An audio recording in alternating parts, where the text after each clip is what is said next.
Alright guys, we're back in my garage for another video, and today I'm going to be sharing with you how my 340i sounds with upgraded camshafts. And for those of you that haven't been seeing my recent videos, for your reference, I have a 2016 340i, and I recently installed the Stage 1 Gen 1 Kelford Cams. So these are upgraded cams that increase the size of the lobes for your valves, so it increases your airflow, but it does not change the lobe for your high pressure fuel pump. So it does not increase fuel flow, only airflow. But that being said, of course, a lot of people are curious how that sounds, if it changes the tone of the exhaust, if it has any sort of cam lobe or anything at idle.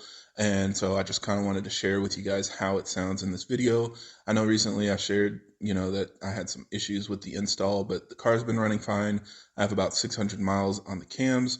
I also have a full bolt-on setup, so I have intake, downpipe, charge pipe, intake manifold, basically everything, but it's paired with a stock turbo. So yeah, again, I just kind of wanted to share with you guys how the car sounds, and hopefully you find this video useful.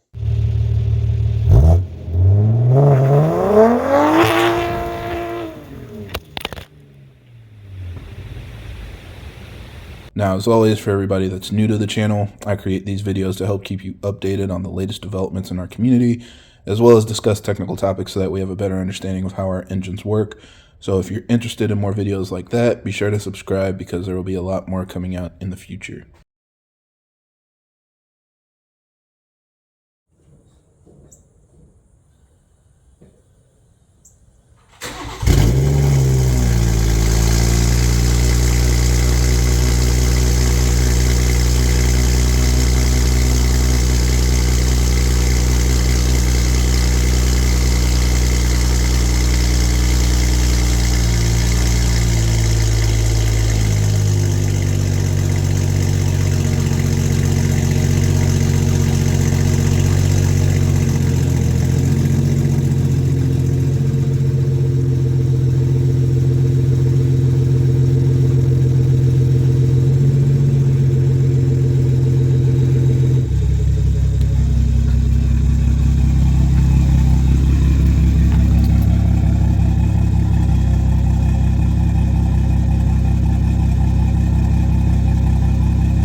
So let's do a quick recap here. I know some of you might be a little bit underwhelmed by how the car sounds with the cams.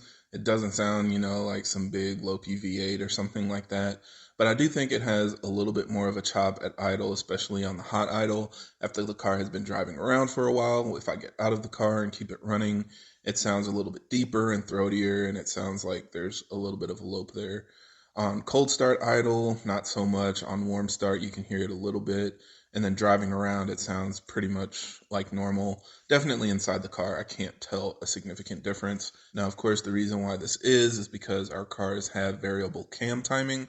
So the Vanos system is used to adjust the timing of the valves. It gives it a little bit of overlap in certain scenarios and just adjust things so that we're able to get as much efficiency as possible and as much power as possible. So this is a part of the reason why we have a really broad power band and a lot of torque and things like that. So with that being said, you can probably tune the car to have a smoother idle. We didn't really make any changes to the idle, so this is just how it would sound if you bolted in the cams. Or you could probably tune in a little bit more of a lopey idle or a rougher idle. We just didn't spend any time doing that. It wasn't really a priority for us. So, it sounds how it sounds. Now, that being said, I do have the stage 1 cams because, like I said, it's just paired with a stock turbo. The stage 2 cams will probably give you incrementally more sound and a little bit more low, but it still maintains your Vanos system, so it won't really sound crazy. The one that'll probably give you that more stereotypical characteristic of a cam install would be the stage 3 versions, and that's because it switches over to a fixed cam gear and deletes your Vanos system. But that introduces some other issues as well. Driving around town, drivability will be much worse. You'll really have to tune it a lot to smooth that out and get the daily driving characteristics you might want. It might be a little bit lurchy or just a little bit rougher in normal driving. That's really recommended for people making a lot of power, 1,000+ horsepower, and they're only really focused on how the car performs with wide open throttle. So you're not really concerned with partial throttle drivability and stuff like that. I don't really think it's a worthwhile trade-off to try to get a little bit more of a cool sound and then sacrifice your power band and your drivability and going with those stage 3 cams. Typically, if you have a big turbo setup, stage 2 will give you more than enough of a power gain, and it'll give you the benefits that you need. You'll make more power without working your turbo much harder. So yeah, I just kind of wanted to share my thoughts with you guys, and that's pretty much it for this video. Thank you for watching, and I hope this helps. And if you have any other questions or comments, leave them down below.